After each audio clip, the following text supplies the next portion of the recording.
Welcome, my friends, to the Sage of Quay Radio Hour, your home for free and critical thinking, and I'm your host, Mike Williams. Today, my guest is Victoria Leigh. Victoria will take us through her research of the Sharon Tate Labianca murders, which contains some interesting links into the Beatles and their music.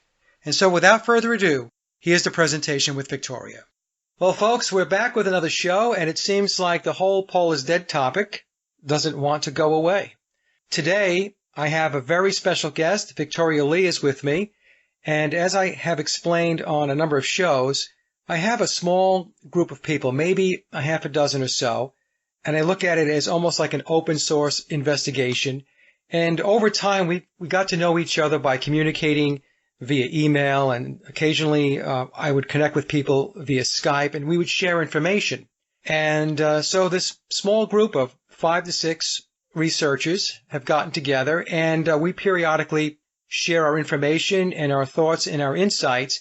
And one of those people is Victoria, and she has brought some very, very interesting aspects of the McCartney conspiracy to the table.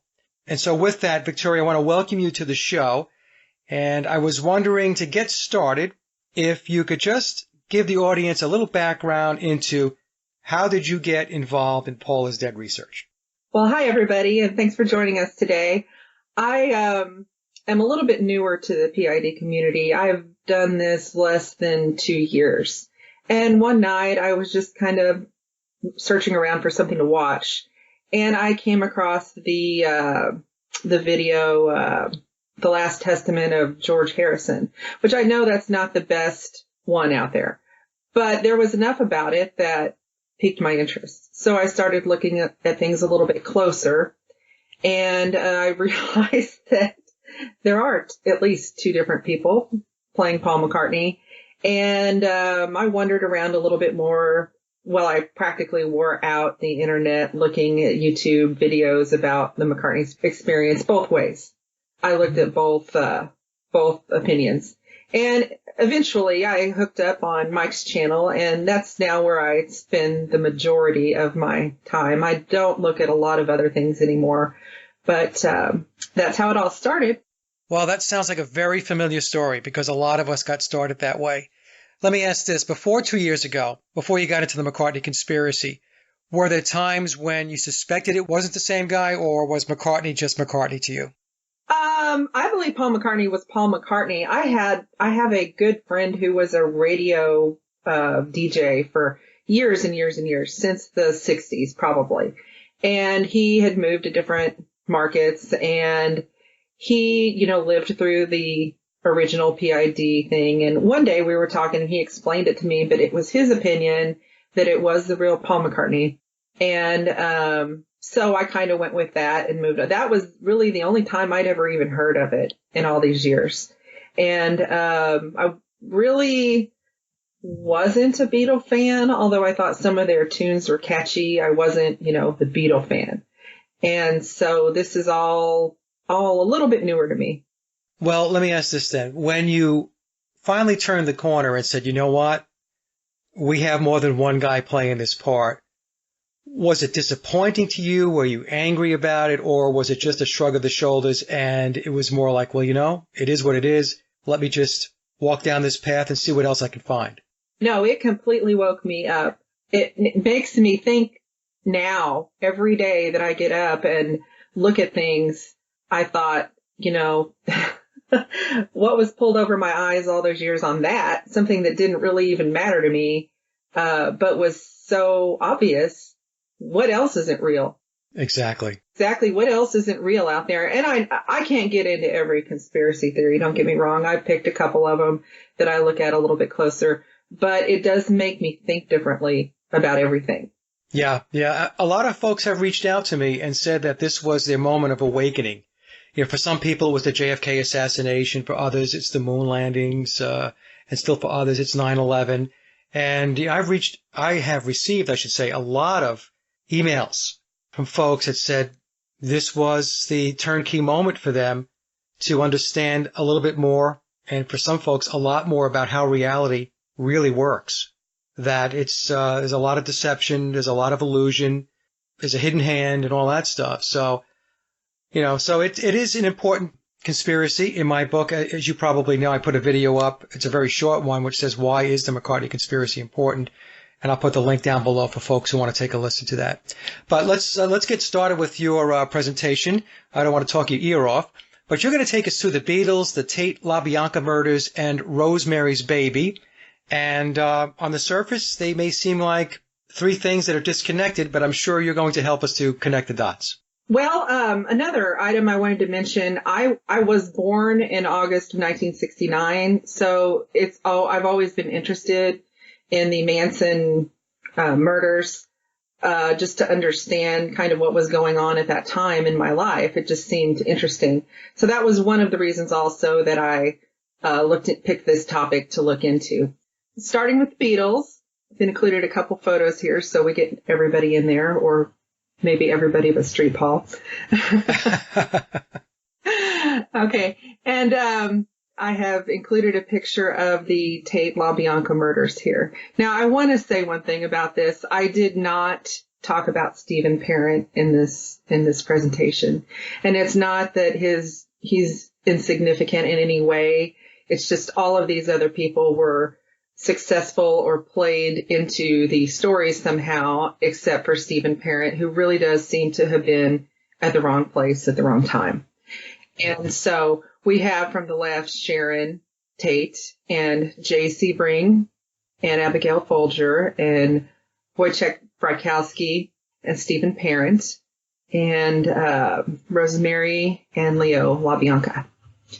And then we also have a picture of a young Mio Farrow and Roman Polanski. And we'll learn more about Rosemary's Baby as we go through here. Okay. I thought that we should start off talking about the Dakota. It seems to be a central theme that everything ties into in some way, shape, or form. It was built in 1884, and it is located on 72nd Street in New York City. And 7 and 2 there's your 9. As we see the 9s a lot around here. The building was the setting for Rosemary's Baby, but they did not film inside the building. They wouldn't allow that. They only did exterior shots. And the floor plans were studied and copied on the set. And anybody who's seen the movie, I don't know if you really remember, there was some travel through areas where you could go through a pantry or a closet into another closet. Those apparently were real in that building. They copied that, actually. They were originally made for servants so that they could get from one unit to another for parties and whatnot. I have to rewatch the movie. It's been a long, long time since I've watched it. Yeah, I wished I had had time to do that before this, but I did watch some clips, but I did not have that opportunity. So I will be doing that in the future. John Lennon was a resident of the Dakota, and he was assassinated outside of the 72nd Street entrance. And that area was filmed in the movie Rosemary's Baby. His assassin, Mark David Chapman, hours prior to the assassination, as anyone who's read up on that knows that he was out there several hours before the incident happened. He was chatting with another Beatles fan named Jude outside of the Dakota. Now, Jude was a girl, and they actually talked about going somewhere together, but Jude had a date and said that she, needed to go on her date and couldn't hang around with Mark David Chapman anymore. But I felt that was odd. Her name was Jude. One of the former residents was Rosemary Clooney, kind of a tie into the Rosemary theme there.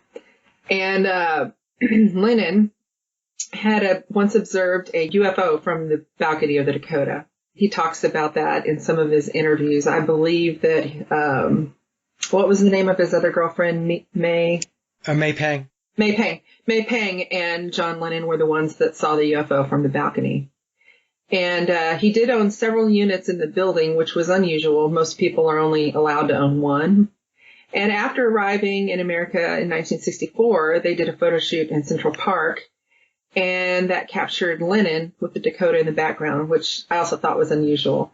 And the only other thing I really noticed about the Dakota, and Richard had helped me out with this a little bit, was that the builder, Edward Cabot, he did die before it was complete. And I'm sure most people have heard the story that it's haunted or has some happenings there. And Richard is Richard Balducci? Richard Balducci. Okay. Hello, Richard. Hi, Richard. Richard was a big help to me, by the way. Next, we have John and Yoko in front of the Dakota. I do not know the date. I would say that was a little closer to the 1980 when he passed away. And then we have John on his first trip to America, probably the first day or two. And if you look right above his head, in the distance is the Dakota. Very interesting. Yeah, that's some coincidence, huh? Moving on to Rosemary's Baby. The release date was 6/12/1968, and for those who are looking for nines, we have 6 plus 12 being 18, which is 9 plus 9. And 1968 also reduces down to 6. The director and screenplay writer was Roman Polanski. One thing I remember about reading about Roman Polanski, this was probably his first screenplay that he wrote, and he did not know that a lot of times that they are so different from the book. And so actually the book and the movie are very much alike, which is unusual, even then. The Dakota was called the Bramford in the movie. I played around with that word. I couldn't really find anything ominous why they named it that, but I would be interested if anybody else had any ideas. The book version revealed that Rosemary's Baby had a birth date of June 25th, 1966. And June 25th is also the anti-Christmas in occult studies. That means it's exactly 6 months, or the opposite, from December 25th. June 25th, 2019 was also Global Beatles Day, which I didn't hear a lot about. Did you hear a lot about that? No. June 25th is Global Beatles Day, so it's the anti-Christmas? Yes, June 25th, 2019 was Global Beatles Day this year. Yeah, but June 25th, as you mentioned before, is the anti-Christmas in occult studies. That's right. And going back to the book, a baby born June 25th, 1966 would be 33 in the year 2000. And of course, 33 was the age when Christ died. It's also 33 is a Masonic number there. Right. The movie, Rosemary's Baby, stars Mia Farrow as Rosemary. And Sharon Tate is rumored to be an extra in the movie. It wasn't clear to me if she really was. But there were photographs of her on the set. Some people have photographs of her saying, oh, here she is, she was an extra, but I didn't find that to be clear. She wasn't credited, and so I'm not really sure about that. She was married to Roman Polanski at the time, so it's possible. And Anton LaVey, who was the author of the Satanic Bible, he is reported to have been a technical advisor in the movie, and he also was not credited. Rosemary's Baby book was featured in the God is Dead issue of Time magazine, the same issue that Lennon's Christianity comments were reported to the American public. I think that was April 66, maybe. So we have the anti-Christian thread kind of going here, Vicky, the way I'm looking at this. Global Beatles Day, June 25th, which is the anti-Christmas day in occult studies.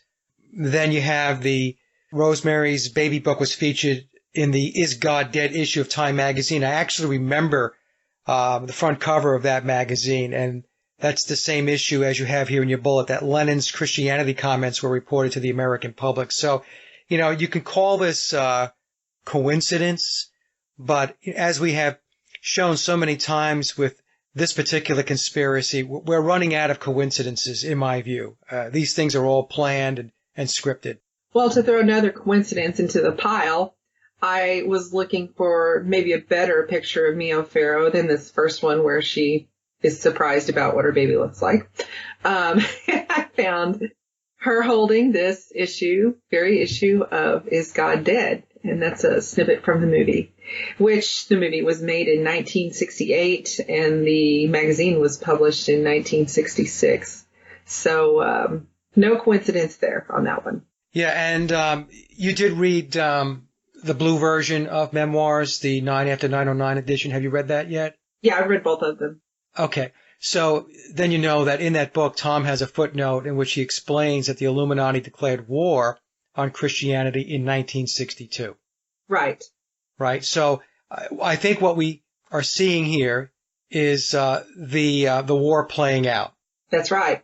That's right. I think, I mean, there were other occult type movies that even Sharon Tate herself was in, but I think that Rosemary's Baby was really the first big satanic like movie. Yeah. It was before The Omen, it was before The Exorcist, but this was the big mainstream movie that came out that it scared people to death. One thing, but they weren't used to seeing it was much more innocent back then. They were not used to seeing such things. Mia Farrow, she was a star, and she also showed up in India at the same time as the Beatles in 1968. While the Beatles were there with Mia, her sister was also there, whose name was Prudence, and that's where the song Dear Prudence comes from. I read different reports where she had walked past the Dakota on the same night as the Lennon assassination. I don't know that those came directly from her. They were just newspaper, magazine reports. And you're talking about Mia Farrow and not her sister. Mia Farrow walked past. Mia Farrow walked past the Dakota the night that John Lennon died. So that's not necessarily unusual, but apparently somebody spotted her. So when hearing of the Tate Labianca murders, she remarked to others that she would be next. So I don't know what that meant. For some reason, she thought she would be next. Now, how did you get that quote? Was that something you read? Is that something that's documented? Because that's kind of odd. Yeah, a lot of these I do have, when I would find something, I would copy it to my file. So it's a little bit of a mess of things, but that wasn't something that I just found once. I tried before I put things on here, there's a ton of things that I didn't put in here because maybe I only found it once or I didn't know if it was credible or whatever. But that was something that was reported on several occasions, several different sources. Okay. She had been married to Frank Sinatra, and she was served divorce papers on the set of Rosemary's Baby, and they did divorce. But one of the things when the Tate LaBianca murders happened, Mia kind of went into hiding. She said she would be next. Frank Sinatra went into hiding. I don't know what he has to do with any of this other than he was married to her at one time. Jay Sebring cut his hair, but he actually went into hiding. And I thought, wow, all these people are hiding. So that's kind of strange. Yeah, I didn't know that. And there were a few others. Steve McQueen, I think, started carrying a gun, and different people reacted differently. But I thought that was strong that he would go into hiding. He's probably a person who always had security around him anyway.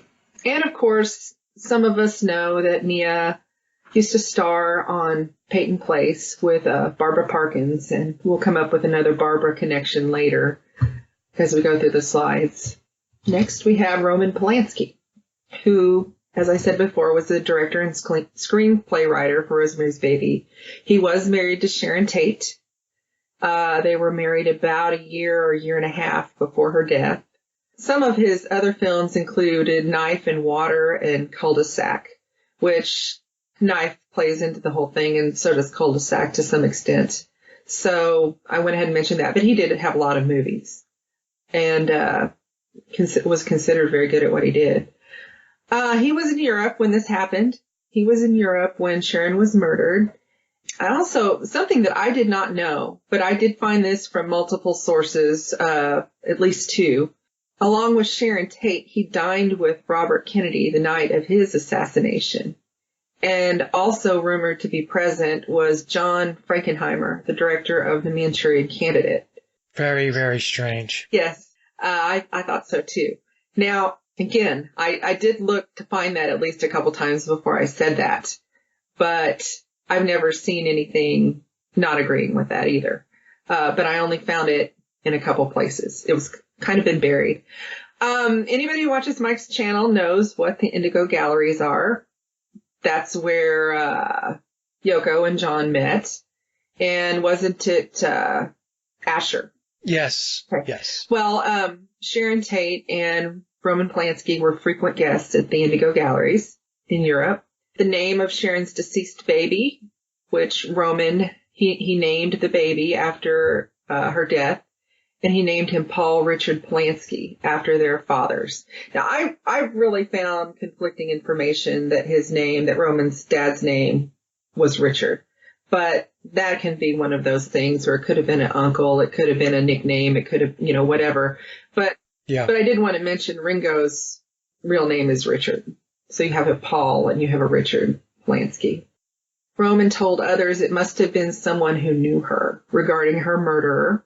He and Sharon were big on the party scene, whether it was LA or Europe or wherever it was they were living at the time.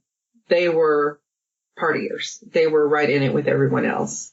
You mentioned before about dining with RFK the night of the assassination.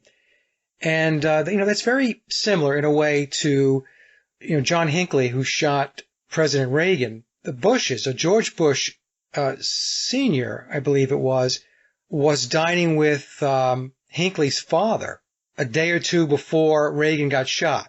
So, or I don't know if it was maybe George Bush Sr., one of the Bushes. Maybe it was George Bush Sr. or maybe it was Neil Bush. I'm trying to remember now. It's been a long time. Had dined with Hinckley's father a day or two before the son shot Ronald Reagan. So it's kind of weird how these things kind of play out where people who really should be hanging around with certain people are with them at very peculiar times when things go down. I guess that's the point I'm trying to make. Yeah, I agree with that. That's a little closer than the normal, 7 degrees of the rest of humanity?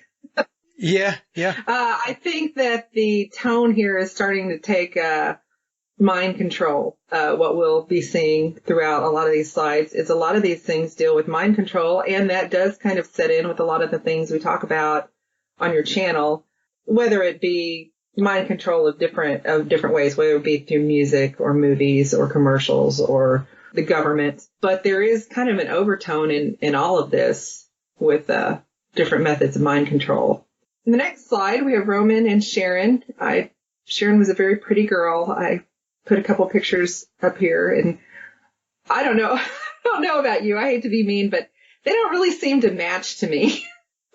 I was just going to say, I have no idea what she saw in that guy. She could have had anybody. So I don't really understand that, but by all accounts, Sharon was very nice, very sweet, very good person. And, I don't want to say that she was necessarily naive, but maybe she was. I mean, LA and Europe both are big places.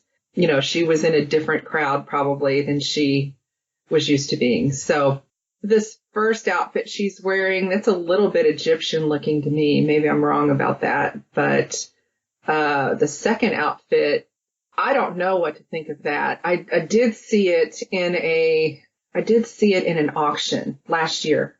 It was auctioned off. And so I got to see a little bit better picture of it. But this is like a black veil here. Yes. But they look like they're at a party. I'm not sure what that's for, but it's odd. For the rest of her wardrobe, that's odd. It's very dark. Yeah. She usually didn't wear a lot of black, where a lot of people do. She did not. Sharon married Roman in 1968, and she was 8.5 months pregnant at the time of her murder. Roman gave her a puppy, and that puppy's name was Prudence, going back to the Mia Farrow connection. Her father's name was Paul James Tate, former Army intelligence officer. Anybody here read Weird Scenes Inside the Canyon? Yep. Dave McGowan's book. There's always some military or intelligence connection to these things. Yeah, especially when they reside in or around Laurel Canyon, or in this case it was Benedict Canyon. It's the next canyon over. I was like, wow, that's very interesting. But his name happened to be Paul James Tate. Yeah. Where we have James Paul McCartney. Anybody who reads up on the 60s knows that the age of Aquarius. And I'm not really clear when the age of Aquarius officially hit. I think everyone says something different, but she was an Aquarius. Not going to go deep into astrology in this, but I wondered if she were a target, if that made a difference. I don't know. My understanding is that there are occultists that believe that the age of Aquarius officially started on December 21st of 2012. So the whole Mayan calendar thing was really about the officially bringing in, or the start of the age of Aquarius. I'll just throw that out there. We can ask Richard. Richard probably knows. Well, I'm sure Richard knows a lot better than we do, but that's my understanding. The prelude of it started a little bit earlier in the 60s with the song. Yes. By the Fifth Dimension. And so I'm not really sure about all that, but I just kind of wanted to throw that out there. We seem to have a lot of coincidences. Maybe that's one, maybe it's nothing. I'm not really sure. Sharon was one of the 2 victims in the murders where a rope was found around her neck. And Sharon did have an interest in the occult. Now, here's where it's hard, because she really seems like the nicest person. And people have said everything from the best to the worst about Sharon Tate. It's all out there. And I didn't know what to believe. Perfect people, and she was a practicing Catholic, and I saw it all the way up to they were swingers with orgies and drugs. And now I know the drugs were there. I know that did happen, but not while she was pregnant. You know, it's hard to look at her and think that she lived that hard, honestly. And when you watch her on film and stuff, she does seem like a nice person. So I'm kind of going along with she at least was into it, like tarot cards and astrology and parlor tricks and hauntings. And, you know, she had an interest.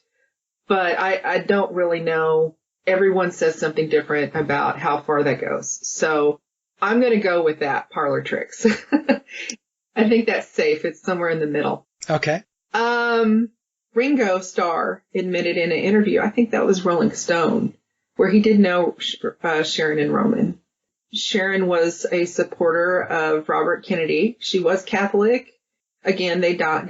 His last meal was with the Polanskis before he died. One of the theories floated regarding the motive for her death was that she overheard something about Sirhan and that she was not supposed to know, something about mind control. But again, that was in a book, actually, that was released some years ago. I had never heard that. Had you ever heard anything about that? No, I hadn't heard that was the reason why she would have been taken out. Now, I do know, and obviously have researched the fact that Sirhan was a mind control subject. I believe that to be true. But whether she was killed for overhearing that I had never heard before. Okay. At the time that this happened, the media coverage can only have been compared to the JFK assassination, is what I read. That when these murders happened, it was just all over the news all the time. So this was a big deal. But I never, there was a lot of things about all this that I never heard. So I'm not really sure. I wanted to mention, we'll come back to this part about she received 2 light blue steamer trunks the day of the murder. And most of us know her from Valley of the Dolls. That was a movie with Barbara Parkins, who, again, starred with Mia Farrow in Peyton Place. So in this movie, Sharon Tate starred with Barbara Parkins in the Valley of the Dolls, and they were friends. Have you ever seen that movie? No, I've never seen that movie. It's one of those kind of sort of bad movies that's really good. It's kind of a cult following, but nonetheless, you'll always remember it if you see it. Okay, she also appeared in The 13 Chairs, which is also known as 12+1, The Wrecking Crew, Don't Make Waves, The Fearless Vampire Killers, and The Eye of the Devil. And so I think Richard pointed out to me that her first and her last movie had these incredibly satanic overtones, The Eye of the Devil, which actually is a very good movie if you watch it. And she did a great job in it. And then The 13 Chairs. Very uplifting titles. I know, but I guess when you're a struggling actress, yeah, I don't know. If she had an interest in the occult, she may have, where someone else may have not done that. She may have felt more comfortable doing that. I don't know. But she did do some occult movies.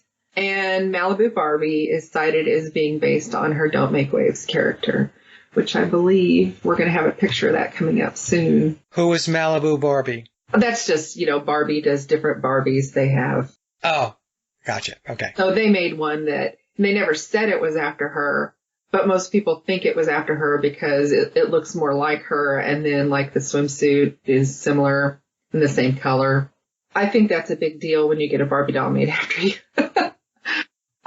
J.C. Bring.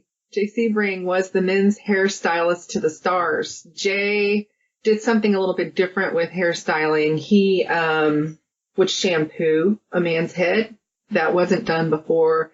And I'm not saying he didn't use clippers, but he turned this into being more like a scissor thing.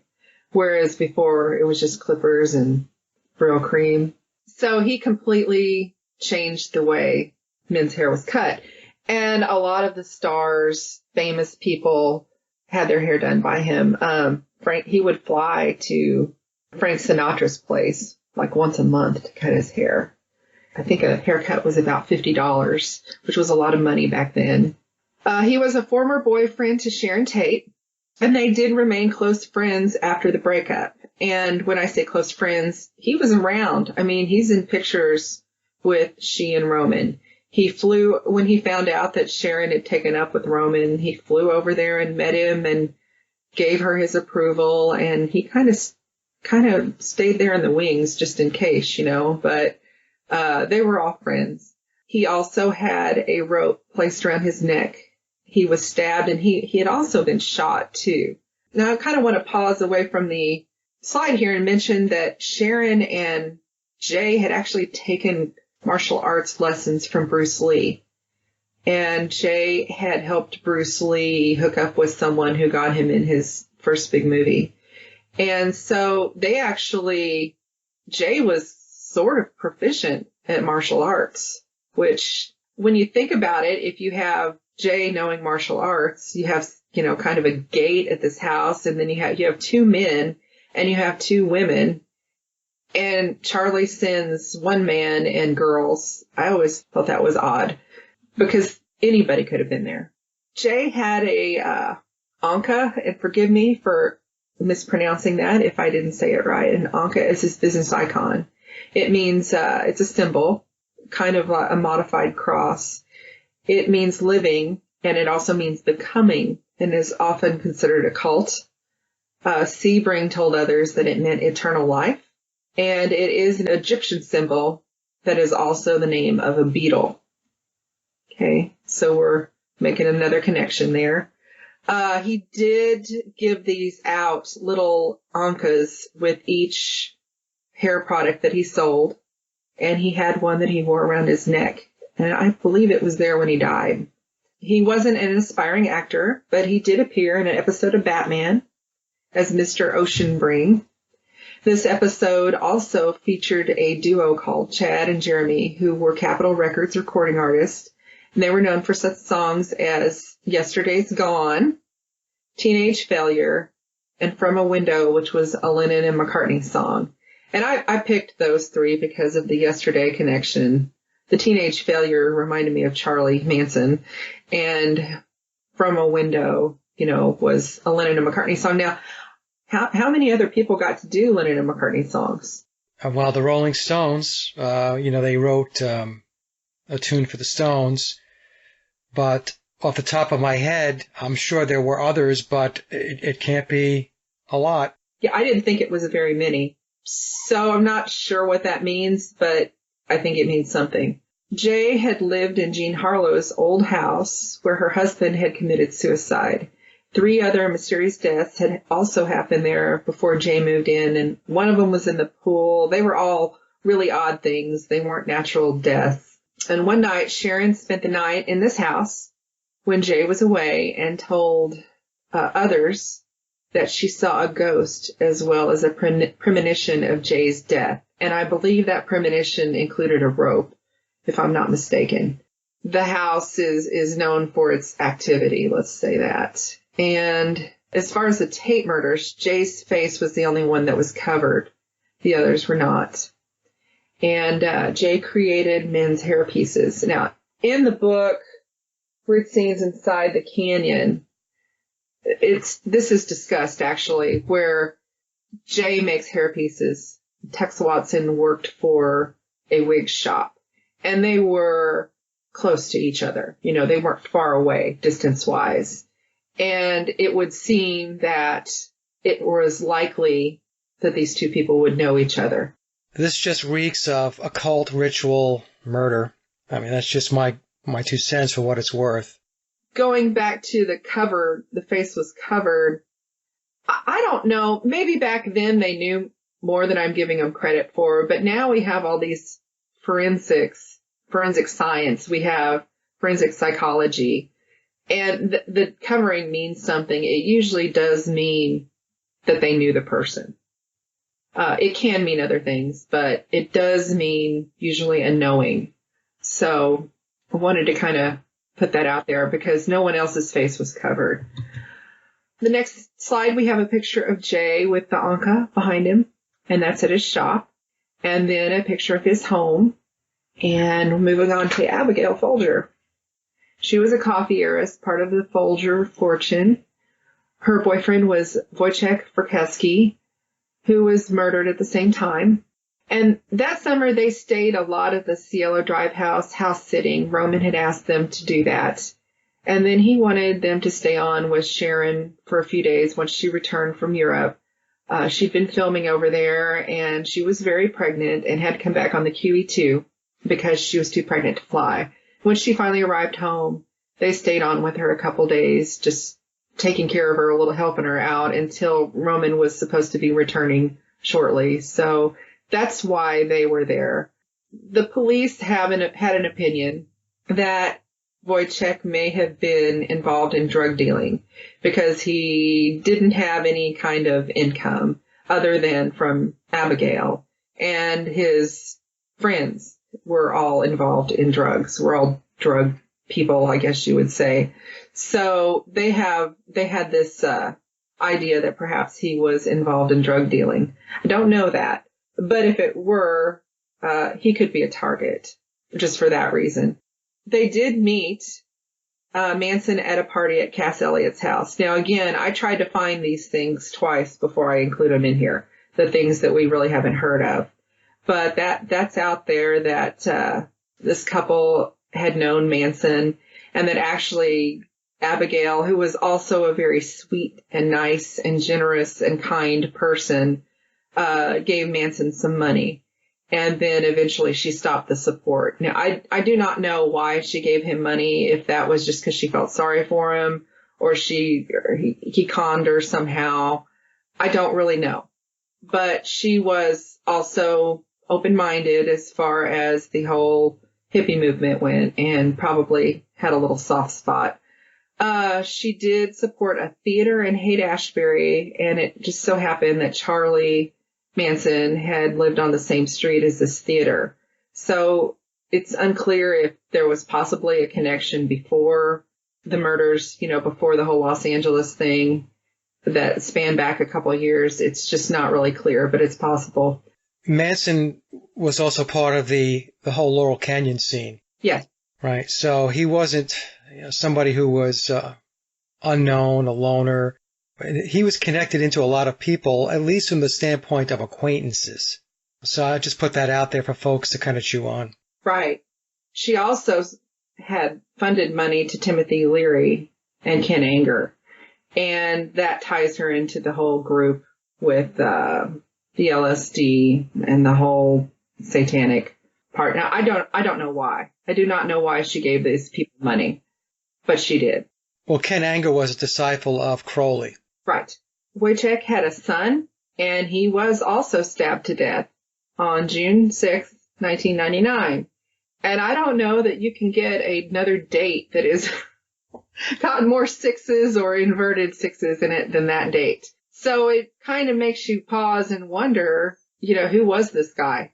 And I did want to mention Abigail volunteered as a social worker in California.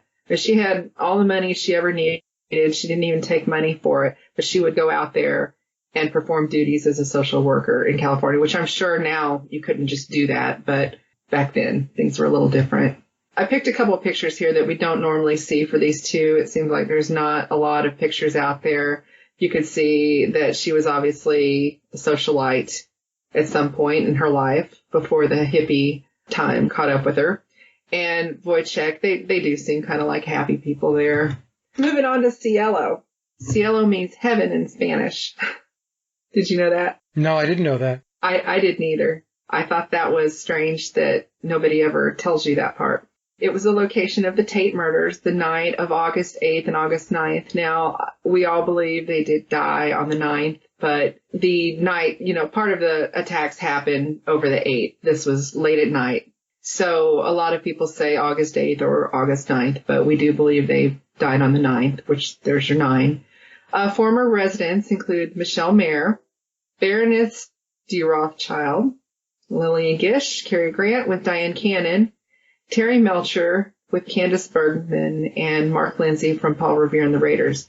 Now, this is not a comprehensive list. There were others and other names that people would know, but these are the most famous, more famous ones that you've heard of. They lived on Cielo Drive, not necessarily that house. They lived in this house. They lived in the house. These people rented the house at one time or another. And with the prior residents, of course, were Terry Melcher and Mark Lindsay was his roommate. And then Candace Bergman moved in towards the end of that lease. And we'll get to a little bit more about that here in just a minute. Okay. Mark Lindsay claimed that there was a prior stabbing death at the house. The landlord warned him and Melcher that it was haunted by a ghost who did not like beautiful women. He did not feel comfortable in the house. Now, I got that directly from his Facebook page. It had been reposted on something else and again, and I thought, well, nobody ever mentioned that there was a prior stabbing in the Cielo house. Really? That's odd, because you would think that would get out there. So Mark Lindsay had that on his personal Facebook page? It is on his personal Facebook page. Okay. Yeah. But it's to where you can go there and read that. Now, unless he's just fooling everybody and putting the story out there, but I wouldn't think so. I mean, he goes into details about something about it. The landlord, this gets into a long, the landlord warned him and Melcher that it was haunted. And something about it was a couple on their wedding night, and she found out that he had not been true to her prior to them consummating the marriage. And when she found this out, she stabbed him. And apparently she is supposed to be the ghost, and she doesn't like beautiful women. And it was to the point where Lindsay didn't even like to go out one particular door of the home. He would walk around. It was kind of a big home, even though it only had 2 bedrooms. He would walk around and use a different door because it was cold and that kind of thing. Anyway, the landlord told him this before they moved in, and then when it was all okay for the most part until Candace Bergman started showing up, and then there was a lot of arguing, everybody stopped getting along. So Terry Melcher and Candy Bergman moved somewhere else, and Lindsay moved separately from them. Although they were all still friends, they didn't move to the same place the next time. But the point is that he insinuates that this ghost was causing problems with Candace. Then, and I did not put this in here on the slides, but I wanted to say, I kind of wondered if he told them that, if the landlord told them that it was haunted before they moved in, would he not have warned Roman and Sharon that it were haunted also? You would think. However, after the murder, it seems that Sharon's dad had to go over there and clean the mess up. And this same landlord sued the Tate estate or Tate Blansky estate, whatever. He sued them for trying to get $40,000 for damages.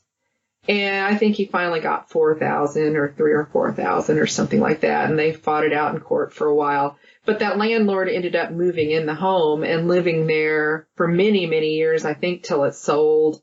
in the 80s or 89 or something like that. So I don't know. I think that didn't really come out because he wanted to sue them for the damages. You know what I'm saying? Yeah. He didn't want that to be the Amityville Horror house. And maybe that's why he moved in there. And he had told the first tenants there, Melcher, that it was, it was only beautiful women that would have a problem there. So I think Sharon had the interest in the occult.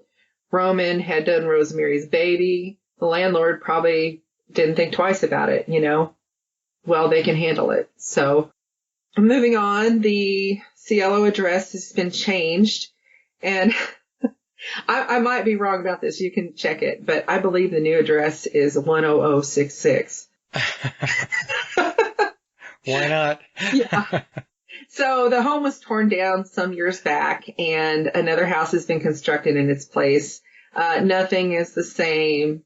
Nothing is the same. Well, I say nothing is the same, but I did find out that a wall, like a supporting wall or something, was left of the original home, because in Los Angeles, if that counts as a remodel instead of a new construction. So you get to scoot around some of the regulations. So there actually is a piece of the old house left. It's much larger. It's a huge home. Beatles are rumored to have visited there at some point, but I never found a picture. I never found anything but a little bit of hearsay on that. So I do not know that. A lot of people talk about it being at a cul-de-sac. When you look at the map, it doesn't really look like a cul-de-sac. I think they're talking about how the driveway comes up and was a detached garage. It kind of looked like a cul-de-sac next to the house. And the last tenant before it was torn down was the recording artist 9 Inch Nails. Now, I'm sorry, that's not what I listen to. I don't know anything about that person or those people, but they did have a recording studio in there, and they and Marilyn Manson apparently recorded some songs, and maybe one of them was called Pigs or something. Maybe somebody else can find out a little bit more about that. Interestingly enough, supposedly the 9 Inch Nails person took the door that had pig written on it in blood, the famous picture we've all seen. He took that door to his recording studio in New Orleans. Okay. Different strokes for different folks. The whole thing is just reeking of heaviness and darkness. It is heavy and dark, and maybe if there's any kiddos around, they shouldn't be watching, because it's going to get a little bit worse here, unfortunately. Okay, so we have a picture of the Cielo Drive house back in the day. I do not know if this was in the 60s or 50s or 70s, probably 70s, but it gives you a good idea of what it looked like at the time. That's a French-inspired country style for anybody that's into that. Waverly is the street that the Labiancas lived on. The people who were murdered the next night, the couple who was murdered the next night. And the wife's name was Rosemary Labianca, so there we see Rosemary again. The words to several Beatles songs were scrawled throughout the murder scene in blood. The residents had several break-ins in the summer of 1969, and the Labiancas wanted to move. Now, Charlie and his friends, Charlie actually had a friend that lived next door, and I believe the friend's name was True. And that summer, Charlie and the family had this thing they did called creepy crawling, where they would break into a home and they would move things around, or they would, like in this case, they would take the Labianca's dogs. We're assuming it was them. The dogs would be put outside when they were inside, or they were outside and they were brought inside, and they would move things around, and they might take, something, money or something like that, but usually they were just trying to freak people's minds out. They bragged about doing creepy crawlies, but Rosemary had actually written her daughter and told her she was very concerned because she felt like they had been broken into and wanted to move. So they were working on getting that all together whenever this happened. Before they lived there, actually this was Leon's childhood home, but they had moved away from it and come back to it for whatever reason. Before they lived there, they lived over in Los Feliz in a home that Walt Disney had previously owned.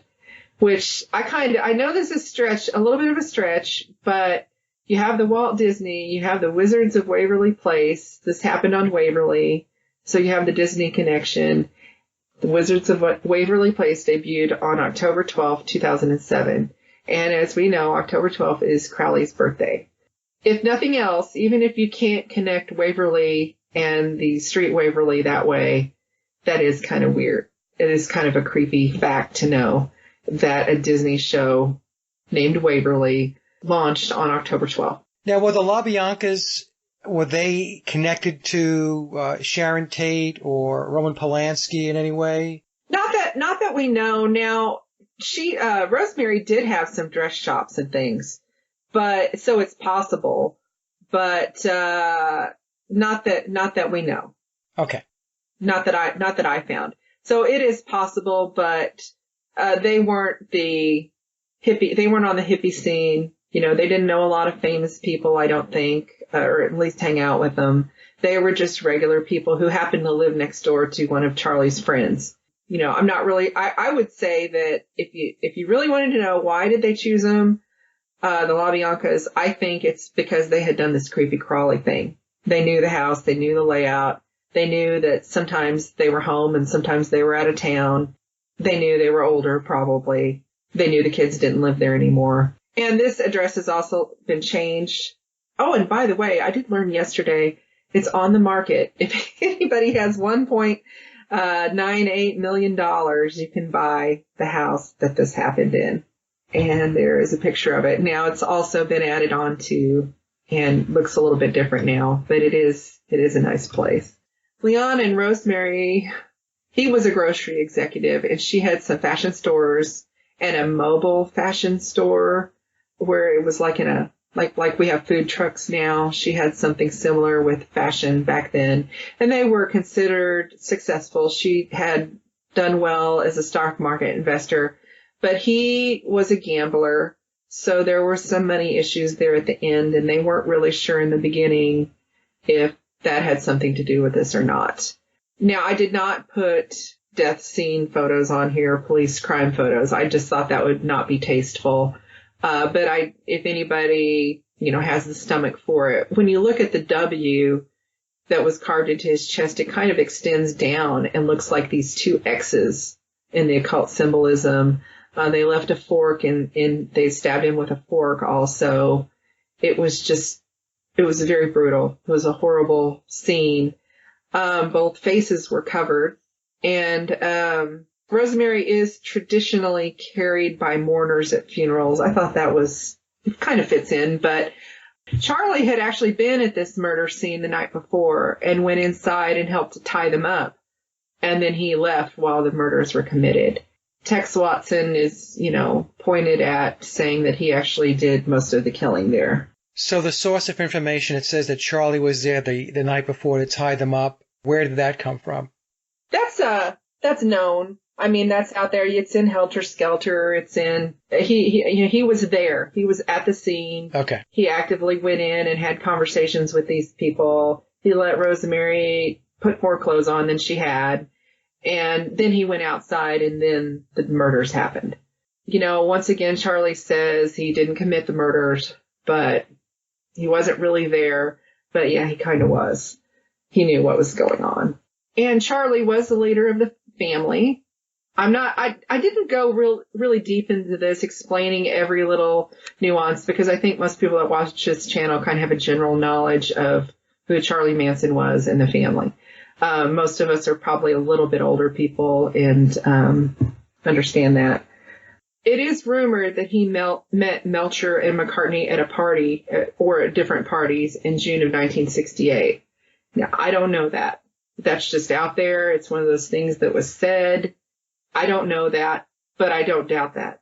Again, it was one big circle of friends. Right. He hung around with Dennis Wilson, actually moved in with Dennis Wilson. I think Dennis had picked up one of the girls who was hitchhiking and took her home. And then the next thing he knows, Charlie shows up with the rest of all of them, and they live there, and they ran up $100,000 bill of groceries and doctor visits, treating their ailments.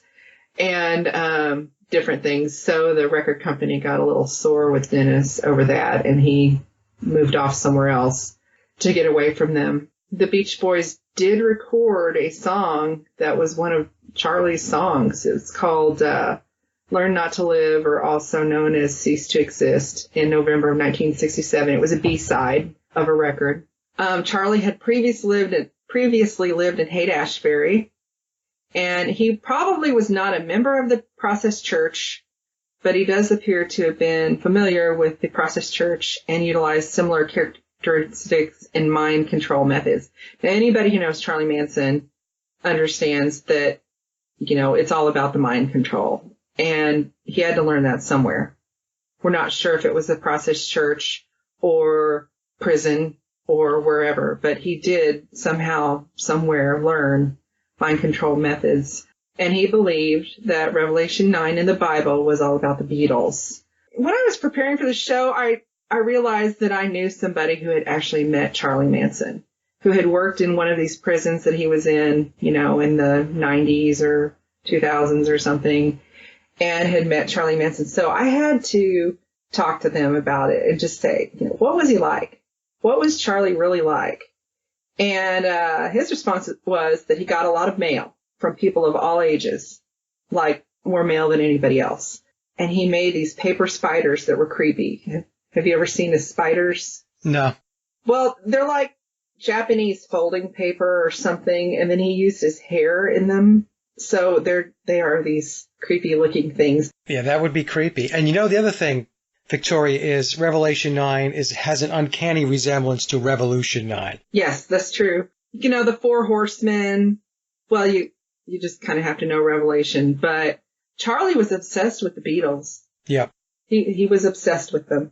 My friend also said that one time there was a real spider and he stepped on it and killed it. And Charlie got onto him and said that could have been a god or something. I thought that was pretty funny. And he said Charlie would try to play mind games with everyone, and he didn't like anyone who wouldn't play. When he lived with the girls and the family, they had one apartment that was painted yellow, and they all called it the Yellow Submarine. And when they were on this bus trip that they took together, they, called it the Magical Mystery Tour or something.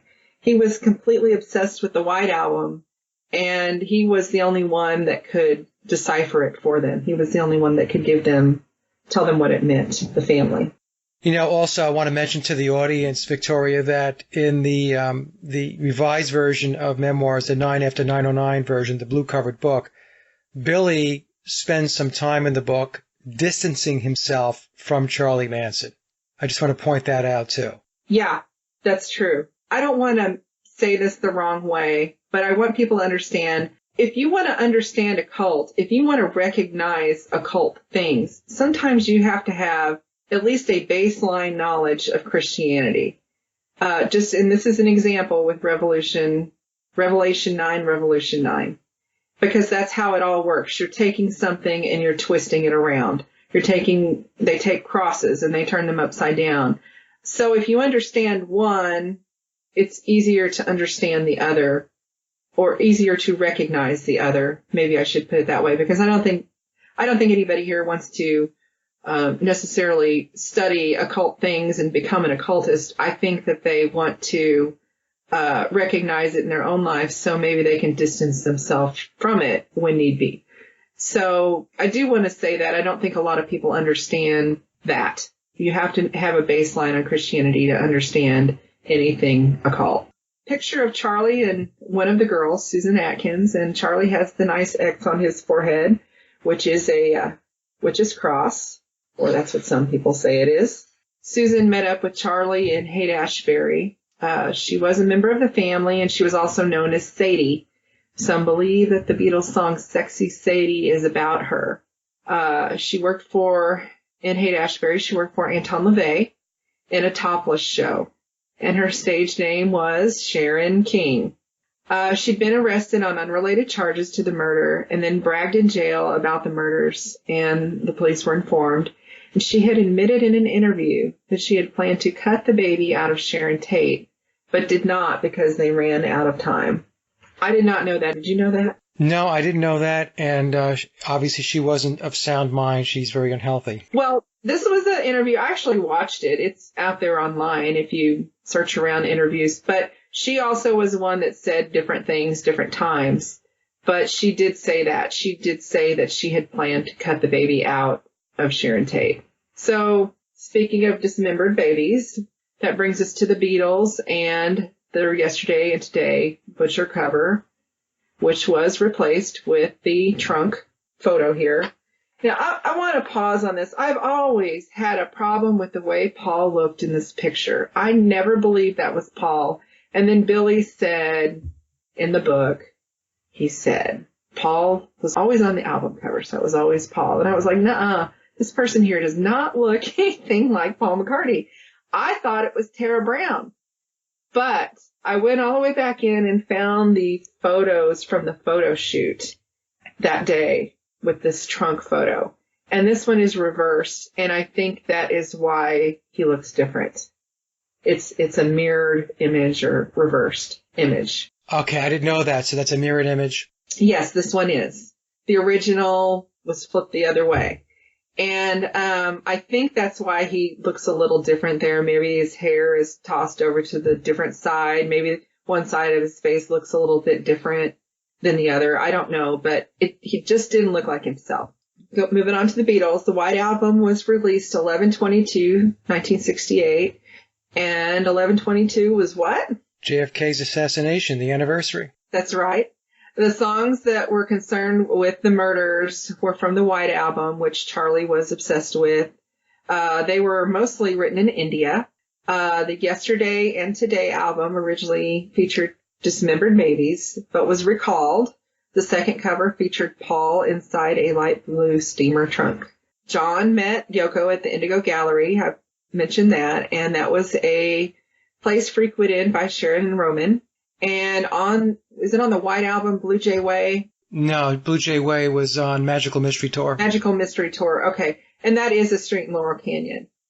And it's not far from the murder locations. We've already talked about Global Beatles Day, so I'm going to skip that.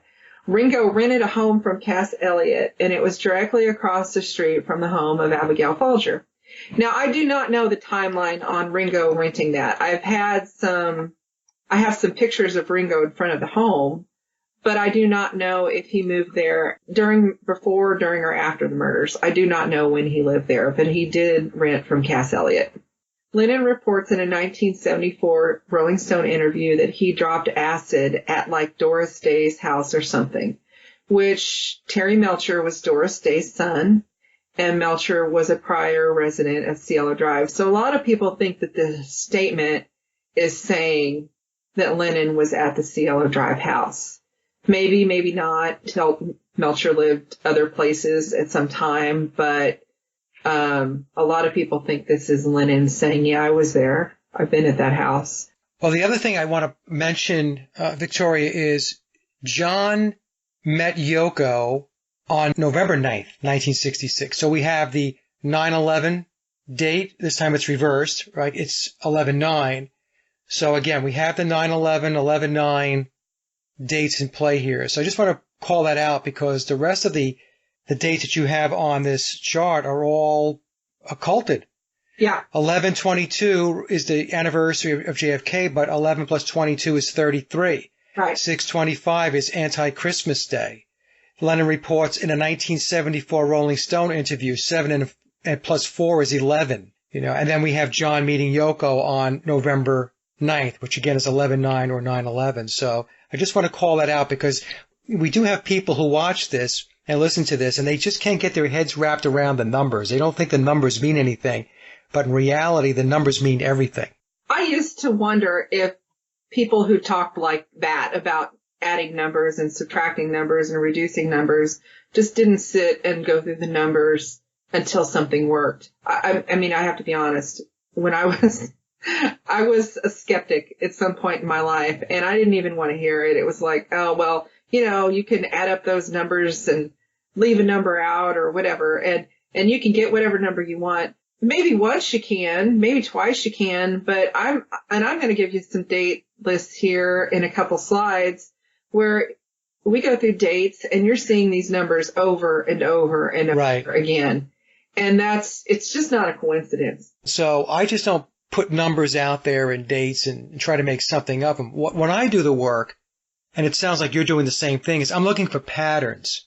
Right. Are these numbers occurring over and over and over again? Right. There was a report of Lennon at a party in 1973, and he threw a chair through a window and went crazy and was yelling, "It's all Roman Polanski's fault." No one knew any more than that, but that's been reported several times, several different places. It's all Roman Polanski's fault. So I do not know what that meant, but I went ahead and mentioned it because it does tie the two together. And that's what we're supposed to be talking about as connections. In the 1980 Playboy interview, Lennon said, "It has nothing to do with me. Manson was just an extreme version of the people who came up with the Paul is dead thing." Okay. They came up with it. When I say they, right, the Beatles put out the Paul is dead rumors. It's an extreme version of the people who came up with the Paul is dead thing. Charles Manson interpreted that Helter Skelter was something to do with the four horsemen of the apocalypse. McCartney said in a 2000 book, The Beatles Anthology, "I still don't know what all that stuff is. It's from the Bible, Revelations. I haven't read it, so I wouldn't know."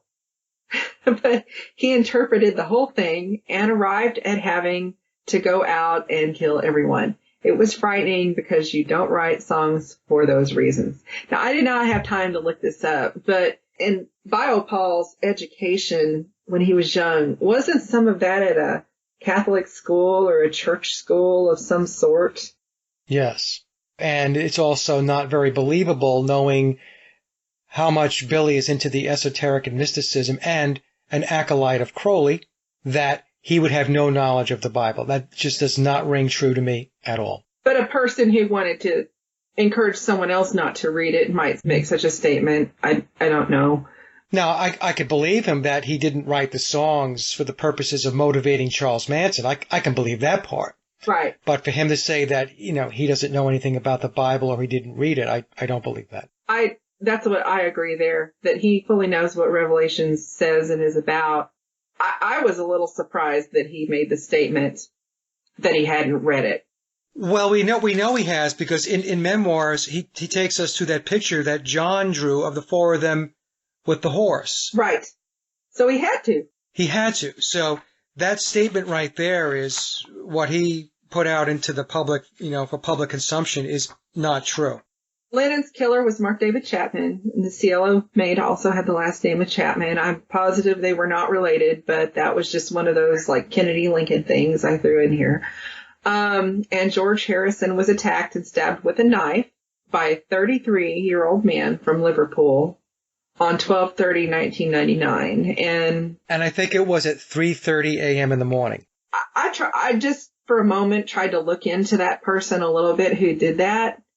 And Richard has also, can't find much about him. The person that stabbed George Harrison. He's already out of jail and moved on with life. And, he went to a mental institution for a while and then was pronounced fine. And I don't know, that something doesn't smell right about all that. Okay, we've already talked about the White Album release and that date. Rosemary's Baby birthday, we've talked about that. I just put a list of dates in here. About the White Album, too, I should mention that Billy tells us that he was intending for the White Album to have 33 songs, and he wound up with 30. So he was 3 short, but his goal initially was to have 33 songs on the White Album, just like on the past masters that were released by Apple. If you add all of the songs up, there are 33 of them. Okay, I just want to put that out there, again, for all those people who think the numbers don't mean anything.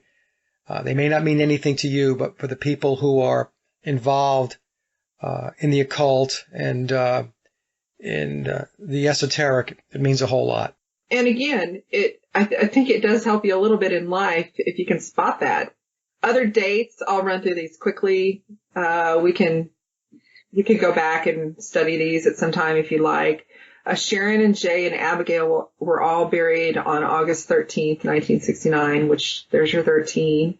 Rakowski's son was stabbed on June 6, 1999.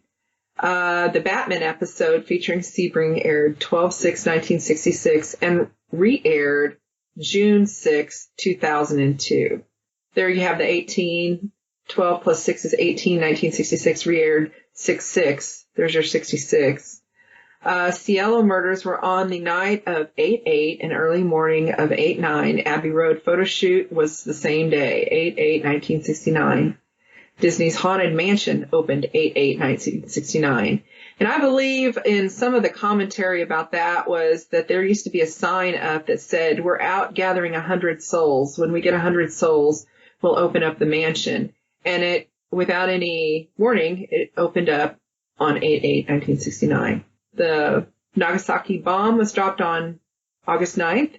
Nixon announced on August 8th that he would resign and left on August 9th. Lennon's Dick Cavett appearance was 9/11/1971. Lennon's date of death was 12/8. Jim Morrison's birthday was also 12/8. And that you almost have to read the book Weird Scenes Inside the Canyon to kind of get all those connections, but it's interesting. Well, Lennon's date of death is 9/11. It is actually 9/11 in verse. So it's 12, which is 3, plus the 8 is 11, and then 1980 is 1 plus 9 plus 8. In numerology, 9's equals 0, so 1 plus 8 is 9. So it's 11/9 or 9/11. So again, another little interesting tidbit for those out there that are into numbers. I'm going to skip on to the next slide now because we've covered a couple of the others. Lennon was born 10/9. Sean, his son, was born on 10/9. There's some 9s. Epstein first watched the Beatles perform on 11/9. The Beatles' first record contract with EMI was 6/18/1962, which reduces to 6/9/9. Now, Richard and I went back and forth a little bit on that contract thing. There was the date that they went, the date that it was agreed upon, the verbal date, and then there was an execution date. So you have the date they agreed upon, and I believe was 6/6. And that may have been when the ritual happened. Not sure, just guessing on that, but 6/6 is when it all came together. For whatever reason, EMI says that date is 6/18. There may have been a signature or two that happened after that. Usually you consider execution date the date of the last signature, but that's the date they put out there. John met Yoko on 11/9. Susan Atkins' death date, 9/24/2009, and that reduces down to 9/6/11. Abigail Folger, birth and death date, 8/11 to 8/9, so you have 11 and a 9. Sharon Tate is 1/24/1943 to August 9th, so you have a 6 and a 9 there. Jay Sebring reduces down to 11 and a 9. The Ram album began recording 10/12/1970, which we know is Aleister Crowley's birthday. And Mia Farrow, born 2/9/1945. There's an 11 there, or a 9, whichever way you want to look at it. I went back to this 6/25 date. It just kept seeming significant, and that was the date in 1967 when the Beatles had the sing-along All You Need Is Love on Our World broadcast. That just reeks of the whole New World Order. Yep. In 1964, a New York radio station played A Hard Day's Night 10 days prior to the release. So they went ahead after that and released it. And that wasn't an accident. Paperback Writer became a #1 hit in 1966 on that date. The Final Mix of Revolution 9 in 1968. This, I put in here accidentally, but I do think it kind of applies. In 1985, Mark Lindsay was to play Lennon on a TV movie on this date. He was released when it was found that his real name was the same as the assassin. Now, Mark Lindsay here is not the same Mark Lindsay as Paul Revere and the Raiders. This is an English actor. This is an English actor who used to be named Mark Chapman, who became Mark Lindsay. So those are different people, but it still kind of plays into everything here. Probably my favorite slide out of this whole terrible story is this one. I was looking at the crime scene photos and noticed these trunks. And because I'd had kind of a fascination with Paul not being Paul in this trunk over here, I remembered that they look an awful lot alike. And I thought, well, is it me, or were these common back then and I just don't know that? So I kind of Googled around. No, there's all kinds of steamer trunks, all kinds of colors, all kinds of sizes, all kinds of different kinds. But for whatever reason, Sharon got these two steamer trunks the day of her death on August 8th, technically the day before she died. They were full of clothes, and Roman had sent them from Europe. She had asked him to send her clothes back over. So nothing necessarily nefarious inside of them. You do see some blood on them from the murder there, but they do look an awful lot like Paul here in this trunk. There is, Richard says there is a story, and forgive me, I'm butchering this completely, but it has to do with Egypt and someone who stepped inside a trunk and they got nailed in and sent down the river. So it is kind of a symbol of death, or considered that way in occult studies. Next slide is Sharon Tate, and this is the movie where supposedly they modeled Malibu Barbie off of Sharon Tate. It's from the Don't Make Waves movie. Of the 7 victims, 3 had their faces covered. This can mean an emotional attachment or being known to the murderer. Some think it means regret. Occult-related crime scenes often have the following things present, and this isn't a comprehensive list. I just went through the list and kind of picked out what applied from 2 different police published handbooks where they talk about, if you find these things, it may be an occult crime scene. Ropes on or near the body, stab wounds in patterns, stabbing in a fashion to drain the body of blood, which that's what happened to Tate. She bled out. There was one particular gash that was particularly bad, and so they intended, I think that they intended to for her to die that way. Signs that the victim had been tied or suspended, such as rope burns, biblical verses or graffiti written in blood. Now, going back to one of our other slides, you have to remember that the Bible and the Beatles in Charlie's mind were kind of the same thing. Okay? The Beatles were God to him, so some of their words rose up to biblical meaning in his mind. Well, in John's song, I Found Out, he says, I've seen religions from Jesus to Paul, and I've covered this where Paul, biological Paul, is a graven Christ image who died and was resurrected via Billy. So, right. There's definitely Christian Christ-like overtones to the whole thing with the Beatles and Paul McCartney. And again, some people have a difficult time with this, but at least for me, it's very clear that this is what's going on. Crimes that on significant occult dates or associated with those dates. So that goes back to the whole dates. And Manson told Tex to do something witchy before they left the ranch on August 8th. So I have to say, I don't know that Charlie could belong very well to a group, but I think he kind of had his own occult thing going on, his own religion, his own witchcraft that he melted together from other things. I don't know about that, but he told him to do something witchy. So he wanted it left. He wanted it to appear as if it were a cult. But I think one of those handbooks I read said if they write on the wall, graffiti on the wall in blood like that, that some of this is not really an occult killing. If they do some of these things, it is people who want it to look like an occult killing, or want it to be a cult, but they're not really witches. Does that make sense? This isn't really a sacrifice. They just want it to look that way. Manson told the district attorney that subliminal messages were inside the Beatles' music.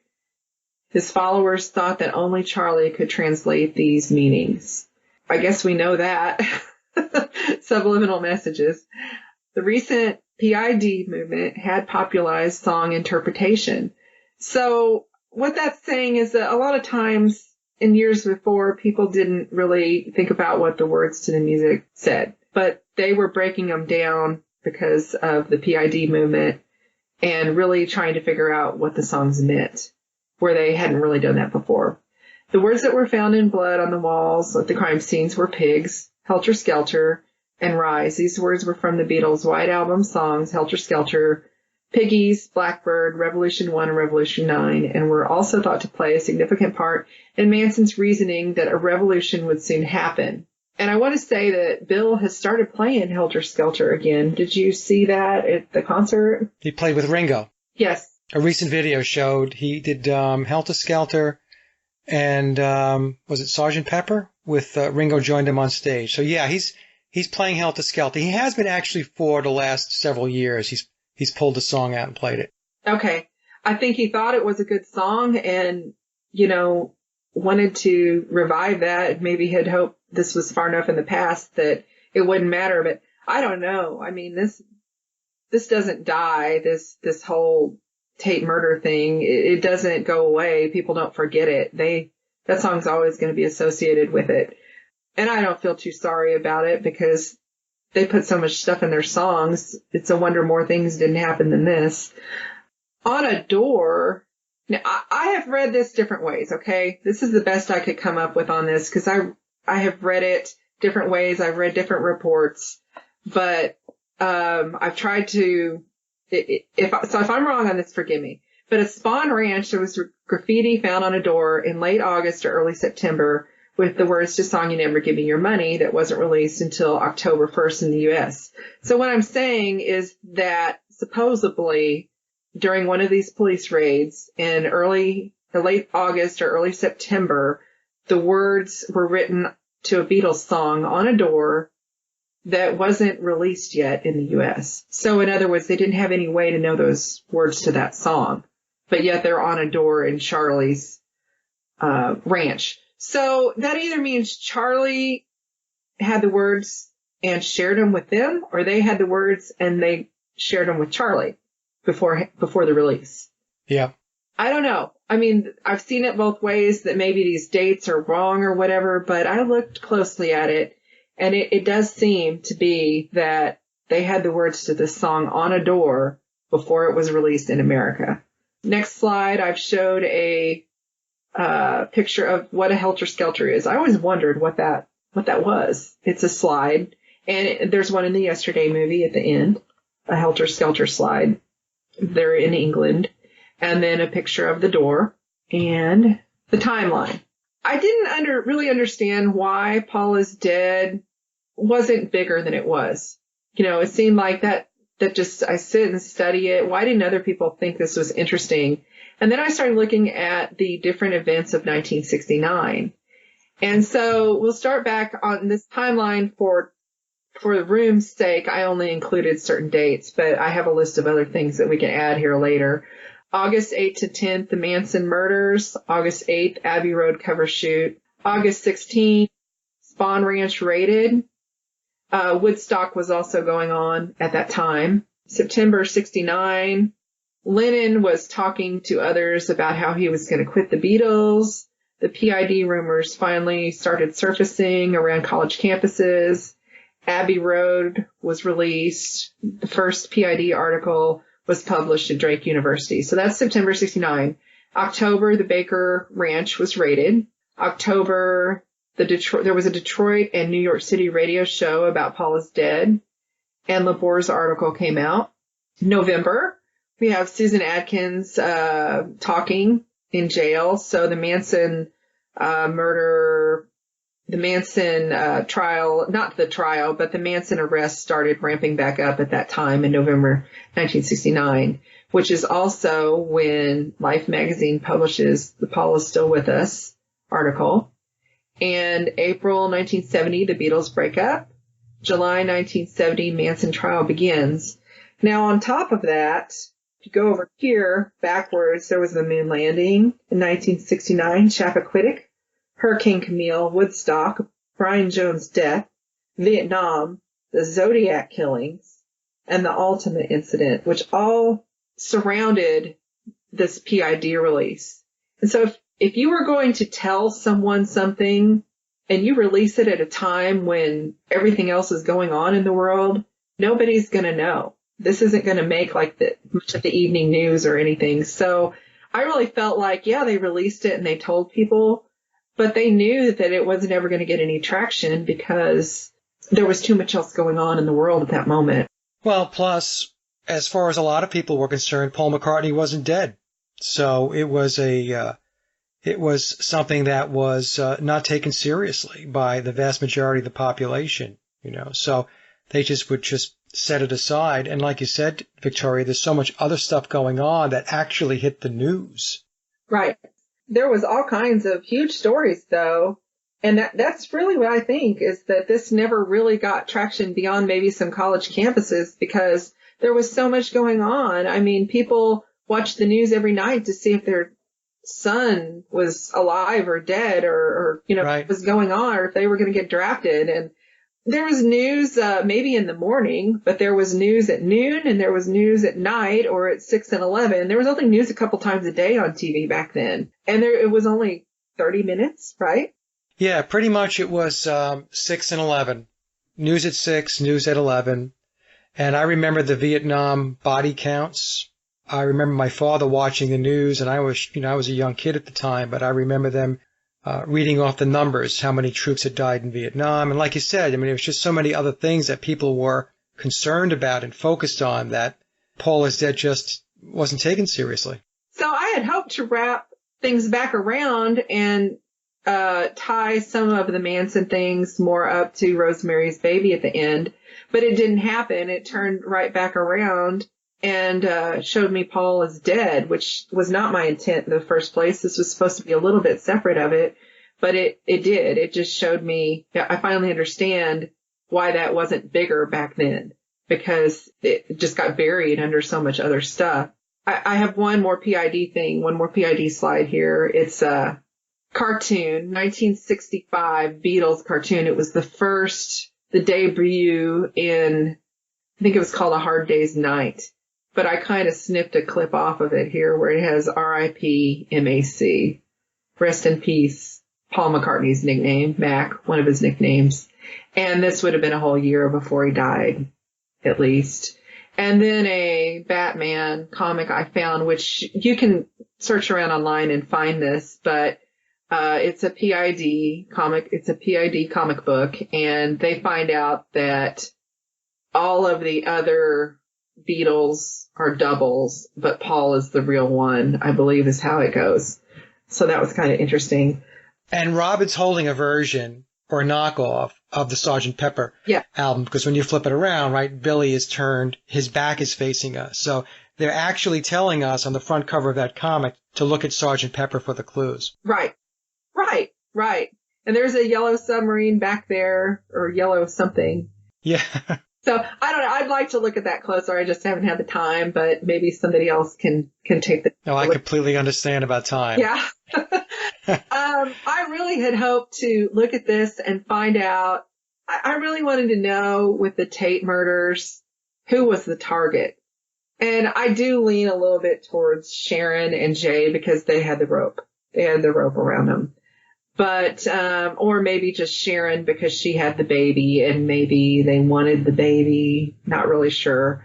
But, any of them could have been targets. They could have been mad at Abigail for not keeping up on her donations, or they could have been mad at Wojciech for the, drug dealing, or I don't know. I really don't know. But I think that the next night, the Labiancas was just an extension of the first night. They killed and they just wanted to make a bigger scene. It's a very sad thing. These were people that were, I know maybe they were partiers or whatever, but they were really quality people. They contributed to society in a positive way generally. And this was a shame that it had to happen to them. Yeah. The interesting thing with your presentation is, as we see many times with this, Victoria, is there is a connection between people, maybe it's not direct, perhaps it's indirect, but, people are connected to people who are connected to people. And it just seems to be a very small world when we talk about the music and entertainment industry. Yes, almost like a high school that they all went to and all know each other. but nobody else beyond those walls gets to know much about them, really. Exactly. It's like a kludge or a club. And, I believe that, they are in it to varying degrees. Some are really like up to their eyeballs in what goes on with the occult and the rituals and all that stuff. And others are not. Others, they just happen to be, collateral damage, if you will, to a bigger picture that's run by people who are much deeper into this. Right. So that's why it's very important to be careful of the people you hang around with, the company you keep, right? And I think ultimately that was their downfall, was unfortunately the company they kept. Even though they were nice people, they hit the party scene, and that's what happened. Not to the Labiancas, though. They didn't have anything to do with that. I almost wonder if the thought crossed my mind that if it wasn't an occult ritual killing, my sense is that it was, that they needed a certain body count. Yes, I'm sorry. Thank you for bringing that up. Going back to the slide towards the beginning here of the Tate Labiancas, you'll count 7 people. Then there was Gary Hinman, number 8, who was murdered before the Tate LaBianca murders. But that just, people know that, but it's not really advertised out there as part of it. Maybe with this new movie coming out, we'll see more. And then Shorty Shea, who was number 9. There's 9. And then 10 if you count Sharon's baby. But that certain body count. And what I also wondered, one of the things that I had, occurred to me was maybe Charlie wasn't really in the club and he wanted to be in the club and they wouldn't let him in the club. So he says, well, I'm going to go out and I'm going to show you that I can do everything that the people in the club do. It could be. I talked to Neil Sanders. I did a show with Neil Sanders because Neil wrote a whole book on Charlie. Neil's conclusion was that Charlie was really a low-level criminal. And, he was taking care of business at a much lower level. But it's possible that with that type of role, that if he were given certain marching orders, in other words, to set the scene up as an example, he would go out and do that, But again, too, you brought up the fact that he is also a classic mind control subject.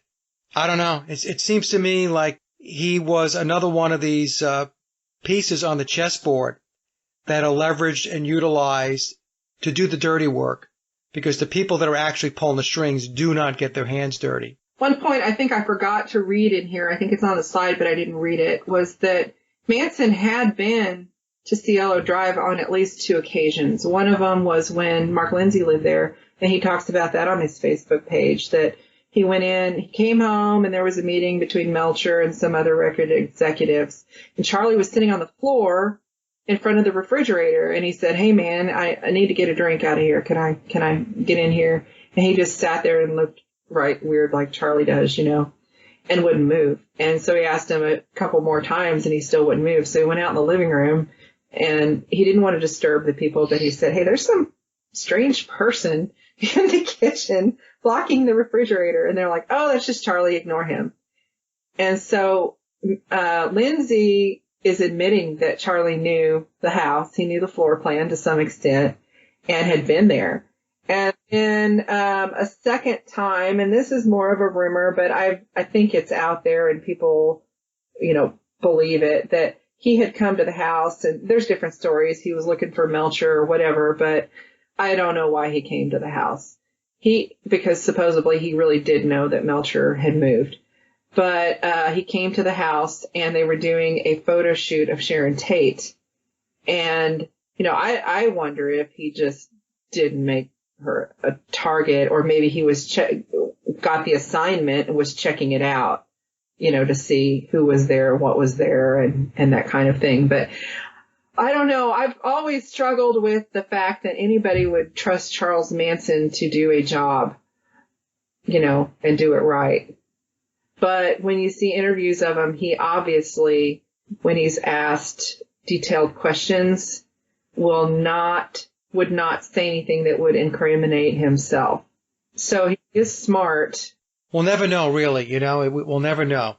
As we go into this and we dig into this stuff, and I know you've probably found the same thing that I have found, the rabbit hole just never seems to end. Right. You go off, you look at something, and you think, okay, well, this will be the bottom of the rabbit hole, and you're wrong, or I'm wrong. There's always more to it. It's really unbelievable how much there is to all of this. And I'm not just talking about the whole Paul is dead thing. I mean, you go into any conspiracy and you start digging into it. It's absolutely amazing where the road will take you. It is. And I don't know, some of the others just don't seem as interesting as all this, but the Beatles just went hand in hand with Manson, and Manson, was connected by these murders, and it's all connected. Rosemary's Baby is a satanic thing.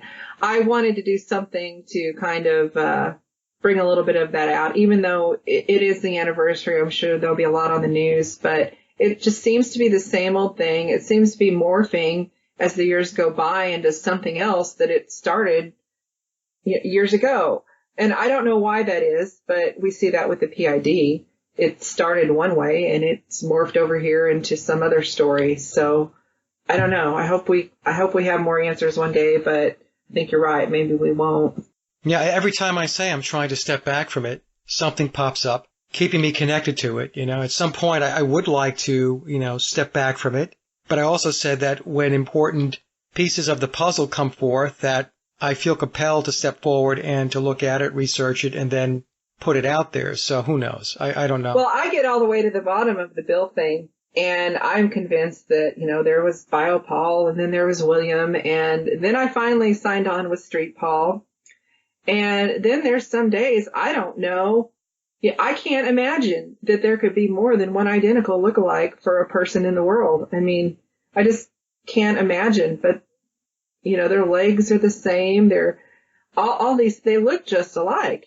And so Bio Paul had exact lookalikes, and then there's, William, and he has an exact lookalike. How many people in the world could look that much alike? Well, I'll tell you a story, and we'll wrap up with this. I had a person contact me who said that they were approached on 2 separate occasions in 2 different cities by strangers. And they said to this person, hey, you'd make a lot of money as a Paul McCartney double or lookalike. All you need to do is a little bit of plastic surgery, and you can make yourself a couple of bucks. So this person contacted me, and he sent me a picture of himself. And I'm looking at the picture, and I thought, well, I'll tell you what. He has the attributes. Facial structure, he has the general look of an older Billy. And I thought, well, with a little bit of surgery, if he had agreed to it, they could pull it off. Eventually, I sat down. I did meet with this person. And we spoke at lunch, and we must have talked for about 2 hours or so. Great guy. And he relayed the story to me. He said to me, Mike, I was in 2 different cities, and 2 different people, total strangers. I didn't know who they were, said the exact same thing to me. So he says, what do you think of that? I said, well, that seems very odd. I guess we could say it's possible it's a coincidence, but it's also possible that they noticed that you have a very strong resemblance to an older looking Billy, and that there were possibilities. And so what they did was they threw it out there to see if you'd show any interest, if you'd take the bait, and you didn't, so they walked away. But if you had, perhaps they would have pursued it. So that gave me some insight into possibly how that kind of goes. They could just pull people in, and then it becomes a process of confidentiality agreements and non-disclosures.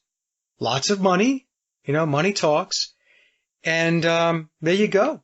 So I don't know. It's unbelievable. This whole world, Victoria, that you and I and others are looking into is just so strange. Well, they do have facial recognition now. That might not have been such an accident. Yeah, I don't know. It's been rumored that Facebook, as an example, uses facial recognition technology, right? It's kind of something that they're talking about doing it in the future. But, when you're in this whole conspiracy research business, that whenever they say they're thinking of doing something, they're already doing it. So who knows? I have no idea. But I'll put that out there for the listeners to think about, the whole story about how they possibly can go about bringing people into the fold to be doubles and lookalikes. There's a story. And I met this person, and he's credible. I had no reason to disbelieve him. So I'll put it out. Well, Victoria, this was a fantastic presentation. It really was. And I'm really glad that we're getting the opportunity to have some of the folks that have contributed to the material that I have put out. And I have been saying that, a lot of this stuff I do research on my own, but not all of it. I get a lot of information from folks like yourself and from Richard and from others, and who do really good research and are really smart people and are really good at connecting dots. You deserve to have your moment to step out so that people can see some good work, some really good work, and the voice behind the material. So thank you so much for coming on the show. Thank you. It's a pleasure to be here. Thanks to everybody for joining us, and thank you, Richard, for helping me out on some of these, especially more occult items. Thank you. And that concludes another Sage or Quay interview, and I hope you enjoyed the discussion as much as I did. Links to my guests' websites and social media are listed in the description box below. And as always, I would like to thank everyone for listening and visiting the blog. You can find all my social media and web links by visiting my hub website at sageofquay.com. Also, if you get a moment, please visit laboroflovemusic.com to check out my music and album releases. And remember, live in truth and always serve creation. It's really that simple. See everyone with the next show. Be safe, enjoy, and God bless.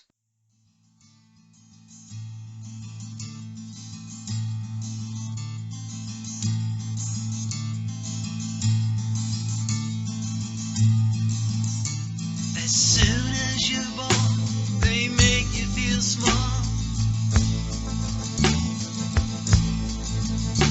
by giving you no time instead of it all,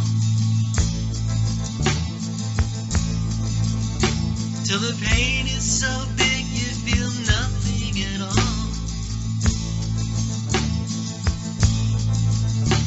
A working class hero is something to be.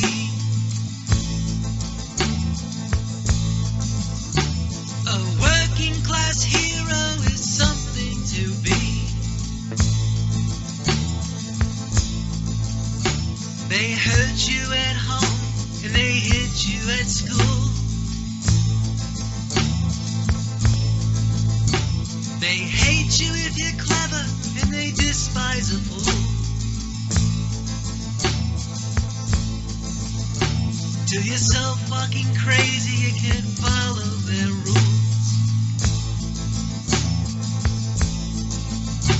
A working class hero is something to be.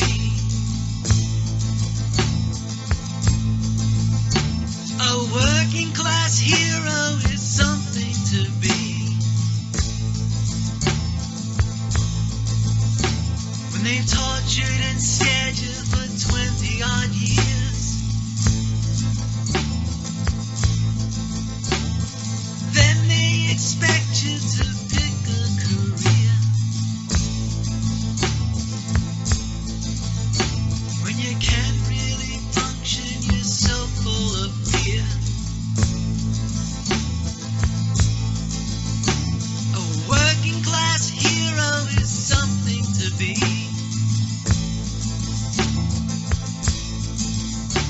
A working class hero is something to be. Keep your dope with religion, sex, TV.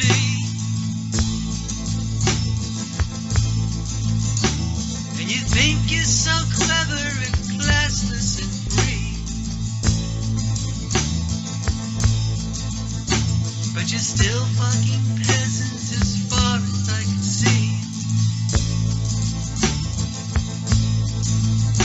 A working class hero is something to be.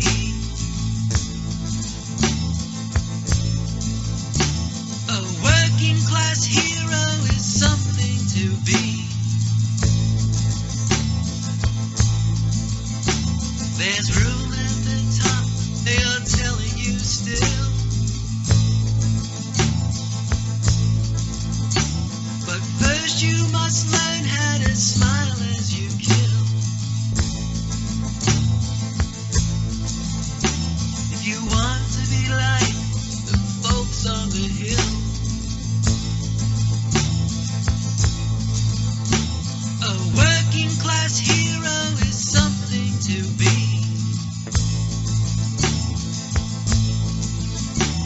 You want